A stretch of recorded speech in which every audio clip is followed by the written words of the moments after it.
बिस्मिल्लाहिर्रहमानिर्रहीम, अस्सलाम वालेकुम। मियां नवाज़ शरीफ साहब मुसलसल कंट्रोवर्शियल बयान दे रहे हैं, लेकिन एक बयान तो इतना ज़्यादा हाईलाइट हो रहा है कि उस पर भारत में भी बहुत ज़्यादा देखा जा रहा है और इसके साथ साथ अमेरिका में भी इस बात के बारे में बहुत ज़्यादा सोचा जा रहा है और आने वाले दिनों में इसको रिकॉर्ड का हिस्सा बनाकर पाकिस्तान के हवाले से बहुत कुछ कहा जा सकता है। बयान ये दिया नवाज़ शरीफ साहब ने, साबिक़ वज़ीर आज़म ने, लंदन में सहाफ़ियों से बात करते हुए कि अमेरिका ने अफ़गानिस्तान में हमला किया, क्रूज़ मिज़ाइल से टोमाहॉक मिज़ाइल चलाए। 1998 की बात है, अल-कायदा के ख़िलाफ़। तो उनमें से एक मिज़ाइल बलूचिस्तान में गिरा, पाकिस्तान के इलाके में।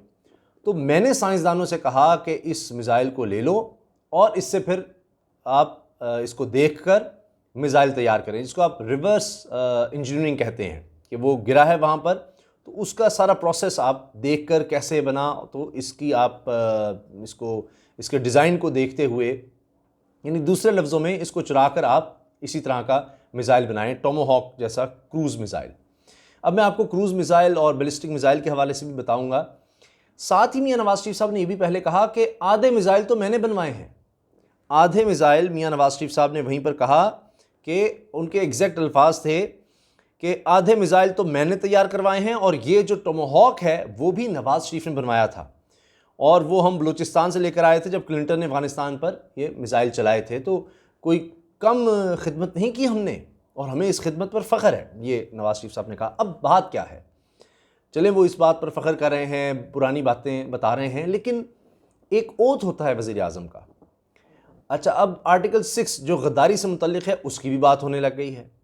तो मैं कोई गद्दारी का सर्टिफिकेट नहीं देने जा रहा, मैं आपको वो आर्टिकल भी पढ़कर सुनाऊंगा और फिर आइन का हिस्सा जो ओथ है वज़ीर आज़म का, जो हलफ है वज़ीर आज़म का, जो 3 दफ़ा मियां नवाज़ शरीफ साहब ने उठाया, तो वो मैं आपको पढ़कर सुनाता हूँ कि क्या उसमें ये चीज़ है कि जो कुछ मियां नवाज़ शरीफ साहब ने कहा ये बतौर वज़ीर आज़म उनके पास एक राज की सूरत में था, क्या वो ये बातें कर सकते थे। अब ये जो उन्होंने मिज़ाइल के हवाले से, इसकी टेक्नोलॉजी के बारे में, चुराने के बारे में बात की है, इस पर मारूफ एटमी साइंसदान डॉक्टर समर मुबारक मंद साहब ने तो धोकर रख दिया है मियां नवाज़ शरीफ साहब को। ज़ाहिर है मियां साहब को तो अब टेक्नोलॉजी या इसका मिज़ाइल्स का तो नहीं पता, लेकिन एक एक्सपर्ट आदमी है जिसका पाकिस्तान में बड़ा कंट्रीब्यूशन रहा है, पूरी दुनिया उसको मानती है। डॉक्टर समर मुबारक मंद साहब ने सारी हकीकत एक तरह से बयान करके रख दी है कि असल में होता क्या है, मिज़ाइल किस तरह तैयार किए जाते हैं और इसमें क्या हुआ,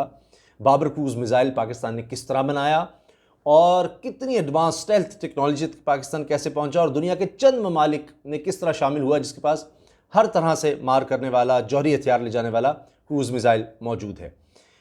अब मैं हलफ पर आ जाता हूँ, लेकिन क्रूज़ मिज़ाइल का मैं आपको बता देता हूँ कि क्रूज़ मिज़ाइल निस्बतन नीचे परवाज़ करता है और ये अपने एक एग्जैक्ट हदफ तक जाता है और इसकी रफ्तार निस्बतन कम होती है, होती तो बहुत तेज़ है, लेकिन बैलिस्टिक मिज़ाइल से कम। बैलिस्टिक मिज़ाइल बहुत बड़े लेवल पर तबाही फैलाता है। तो बहरहाल ये गाइडेड भी होता है और इसकी डायरेक्शन भी चेंज हो सकती है। ये बड़ी लेटेस्ट टेक्नोलॉजी का और पाकिस्तान स्टेल्थ टेक्नोलॉजी, यानी जो रडार से बचकर बिल्कुल ज़मीन के करीब करीब भी जा सकता है और निशाना बना सकता है, तो पाकिस्तान के पास बड़ी ज़बरदस्त टेक्नोलॉजी है। लेकिन अब मियां नवाज़ शरीफ साहब का ये जो बयान है कि क्या हमने ये टेक्नोलॉजी कहीं से ली, अमेरिका के उससे मिज़ाइल से लेकर ये तैयार की, और इस बारे में क्या बताया जा रहा है। अमेरिकियों को भी दावत दी गई थी कि आकर देख लें पाकिस्तान की टेक्नोलॉजी, तो उन्होंने क्या कहा था ये भी हम बात करेंगे। अब मैं आपके सामने हलफ पढ़ रहा हूँ, जो वज़ीर आज़म जो भी कोई बनता है तो वो हलफ उठाता है, लेता है ये हलफ। बिस्मिल्लाहिर्रहमानिर्रहीम, मैं सिद्क़े दिल से हलफ उठाता हूँ कि मैं मुसलमान हूँ और वहदत तौहीद और क़ादिर मुतलक़ अल्लाह ताला किताब इलाहिया, जिन में कुरान पाक, ख़ातिमुल कुतुब और नबूवत हज़रत मोहम्मद सल्लल्लाहु अलैहि वसल्लम बहैसियत ख़ातिमुन नबिय्यीन, जिनके बाद कोई नबी नहीं आ सकता, रोज़े क़यामत और कुरान पाक और सुन्नत की जुमला मुक़्तदियात और तालीमात पर ईमान रखता हूँ कि मैं खुलूस नीयत से पाकिस्तान का हामी और वफ़ादार रहूँगा कि वहैसियत वज़ीर आज़म पाकिस्तान में अपने फ़राइज़ और कारहाए मनसबी ईमानदारी, अपनी इंतहाई सलाहियत और वफ़ादारी के इस्लामी जमहूरिया पाकिस्तान के दस्तूर और क़ानून के मुताबिक और हमेशा पाकिस्तान की खुद मुख्तारी, सालमियत, इस्तेहकाम, यकजहती और खुशहाली की खातिर अंजाम दूँगा कि मैं इस्लामी नज़रिए को बरकरार रखने के लिए कोशा रहूँगा। जो क़याम पाकिस्तान की बुनियाद है कि मैं अपने ज़ाती मफाद को अपने सरकारी काम या अपने सरकारी फ़ैसलों पर असरअंदाज नहीं होने दूँगा, कि मैं इस्लामी जमहूरिया पाकिस्तान के दस्तूर को बरकरार रखूँगा और इसका तहफ़्फ़ुज़ और दिफ़ा करूँगा, और ये कि मैं हर हालत में हर किस्म के लोगों के साथ बिला खौफ रियायत और बिला रग़बत व इनाद कानून के मुताबिक इंसाफ़ करूँगा। वैसे बड़ा अहम और बड़ा सख्त ये है कि आप किसी यानी अपने जानने वाले को कोई फ़ायदा नहीं पहुंचाएंगे, किसी दुश्मन के ख़िलाफ़ कोई इस रुतबे को इस्तेमाल नहीं करेंगे, और आप मुल्क की सालमियत और खुशहाली की खातिर सारे काम करेंगे और अपने ज़ाती मफाद को और अपने सरकारी काम या अपने सरकारी फ़ैसलों पर असरअंदाज नहीं होने देंगे। यानी कोई कारोबार है, कोई अपना ख़ानदान है, कुछ भी। बहरहाल अच्छा, अब आगे जो है हलफ का अगला हिस्सा वो सुनिए, और ये कि मैं किसी शख्स को बिला वास्ता या बिल वास्ता किसी ऐसे मामले की ना इतला दूंगा और ना ज़ाहिर करूंगा जो बहसीत वज़ीर आज़म पाकिस्तान मेरे सामने गौर के लिए पेश किया जाएगा या मेरे इल्म में आए, बजुज़ जबकि बहसीत वज़ीर आज़म अपने फ़राइज़ की कमा हक़्क़ुहू अंजाम दही के लिए ऐसा करना ज़रूरी हो। अल्लाह ताला मेरी मदद और रहनुमाई फ़रमाए। अब ये जो है ना कि मैं किसी शख्स को बिला वास्ता या बिल वास्ता किसी ऐसे मामले की ना इतला दूंगा और ना ज़ाहिर करूंगा जो बहसीत वज़ीर आज़म पाकिस्तान मेरे सामने गौर के लिए पेश किया जाएगा या मेरे इल्म में आएगा। अब बतौर वज़ीर आज़म बहुत सी बातें सामने आती हैं। अब देखिए, ये जो क्रूज़ मिज़ाइल वाला मामला है, इसका मैं थोड़ा सा आपको पस मंज़र बता देता हूँ कि ये जो वो बता रहे हैं कि बलूचिस्तान में मिज़ाइल गिरा अमरीकी टोमाहॉक मिज़ाइल, ये असल में 1998 में पाकिस्तान पर एटमी धमाकों की वजह से पाबंदियाँ लगी हुई थीं, और अगस्त में ये हुआ 1998 में कि अमेरिका ने बहरा अरब से ऑपरेशन इन्फिनिट रीच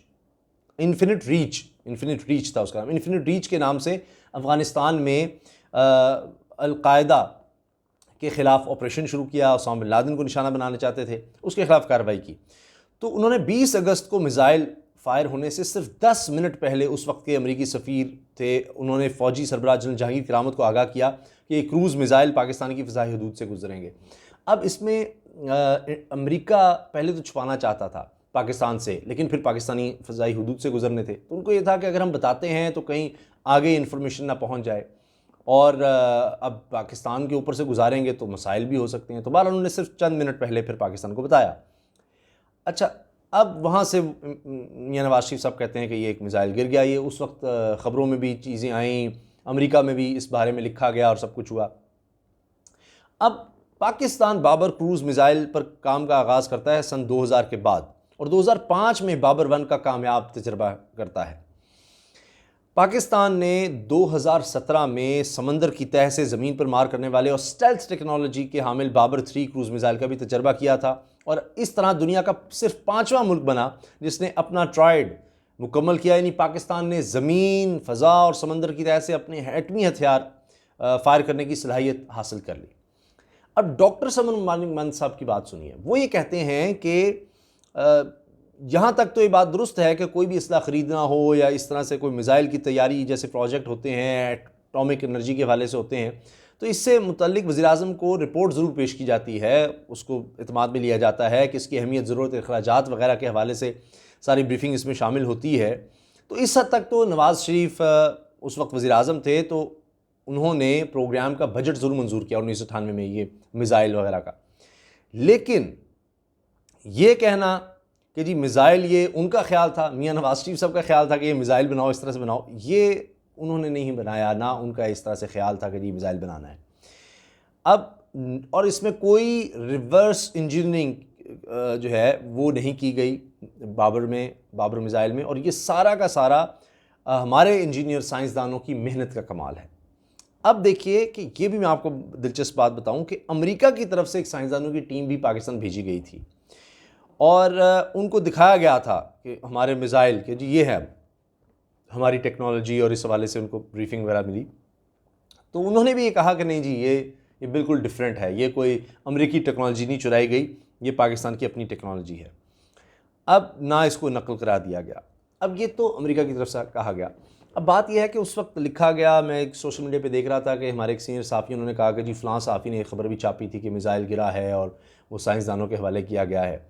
लेकिन एक बात है, एक सहाफ़ी ने ओथ नहीं लिया होता इस तरह का कि जी बतौर वज़ीर-ए-आज़म मेरे नॉलेज में कोई चीज़ आएगी तो मैं आगे नहीं शेयर करूँगा। एक तो ये चीज़। अब ये तो देखा जाएगा कि इस पर सोचना चाहिए कि नवाज़ शरीफ साहब 3 दफ़ा वज़ीर-ए-आज़म रहे हैं, क्या उनको इस तरह से एक-एक करके कि मीटिंग्स में क्या हुआ, किसने क्या कहा, क्या बातें हुई, क्या अब वो राज उनको सामने लाने चाहिए? और ज़ाहिर है कि फिर दुश्मन तो उसको पाकिस्तान के ख़िलाफ़ इस्तेमाल करेगा। इसी तरह से उन्होंने डॉन अखबार को भी एक दफ़ा इंटरव्यू दिया, उसमें उन्होंने इशारतन ये बात कही कि जनाब 2008 में जो भारतीय शहर मुंबई में हमले हुए थे, उसमें पाकिस्तानी इदारों का भी किरदार था, या पाकिस्तान में के यानी यहाँ के लोग भी मुलव्वस थे। उसमें आपको याद होगा 166 अफराद मारे गए थे उन दहशतगर्दी के हमलों में। तो बहरहाल अब बात यह है कि नवाज़ शरीफ साहब जो कह रहे हैं, अब 3 दफ़ा वज़ीर-ए-आज़म रहे हैं, बहुत से राज उनके पास हैं, तो अब अगर इस तरह से वो बताने लग गए तो पाकिस्तान को तो बड़ा नुकसान हो सकता है उसमें।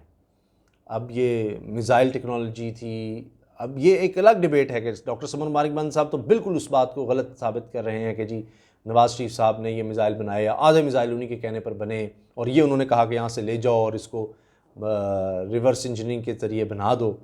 वो ये तो मोदी का भी एक जुमला याद है कि जी मैंने कहा, मोदी एक इंटरव्यू दे रहा था कि मैंने कहा जी बादल हैं, वो हो रही थी बात मीटिंग में कि बादल हैं तो क्या अभी हम जहाज़ भेजें, बड़ा मसला हो सकता है। तो मैंने सोचा कि बादल हैं तो उसका फ़ायदा भी हो सकता है, पाकिस्तानी रडारों में नहीं आएंगे। रडार को क्या समझाए, तो वो मोदी वाली बात अजीब सी। तो इस तरह मियां नवाज़ शरीफ साहब कह रहे हैं कि जी वो तो हमने कहा कि ले जाओ और इस जैसा बना लो के।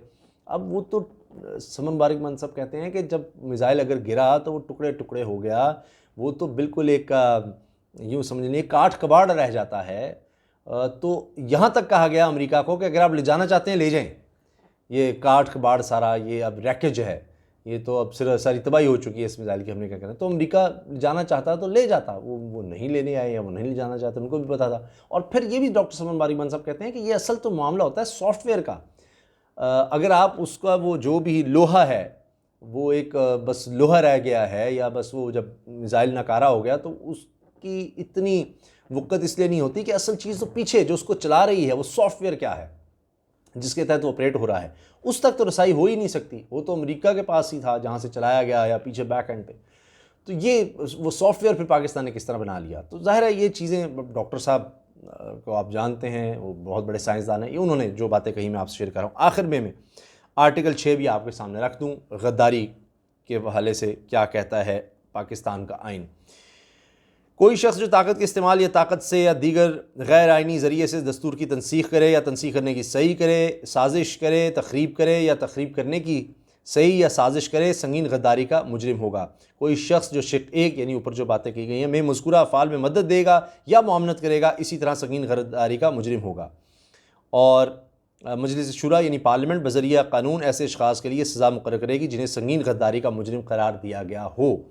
अब ये कहा जाता है जी आइन तोड़ा, आइन की पामाली। आइन में जो हलफ लिखा हुआ है, अगर कोई उसके ख़िलाफ़ बात करता है, उस हलफ को तोड़ता है, जानते बूझते हुए ऐसा करता है, तो क्या वो गद्दारी वाले मामले में आएगा, आर्टिकल 6 में आएगा? ये अब सोचने की बात है। ये अब ज़ाहिर है इस हवाले से पाकिस्तान में आइन और क़ानून के माहिरीन ज़्यादा बेहतर बता सकते हैं, अदालतें पाकिस्तान में हैं। तो मैंने आपको हलफ भी पढ़कर सुना दिया है, गद्दारी के हवाले से आर्टिकल 6 का भी बता दिया है। अब आप भी अपनी राय का इस हवाले से इजहार कर सकते हैं कि क्या मियां नवाज़ शरीफ साहब को इस तरह की बातें कि मिसाइल टेक्नोलॉजी किस तरह हमने हासिल की, क्या हुआ, ये बातें करनी चाहिए या नहीं करनी चाहिए। इजाज़त दीजिए, अल्लाह हाफ़िज़। पाकिस्तान ज़िंदाबाद।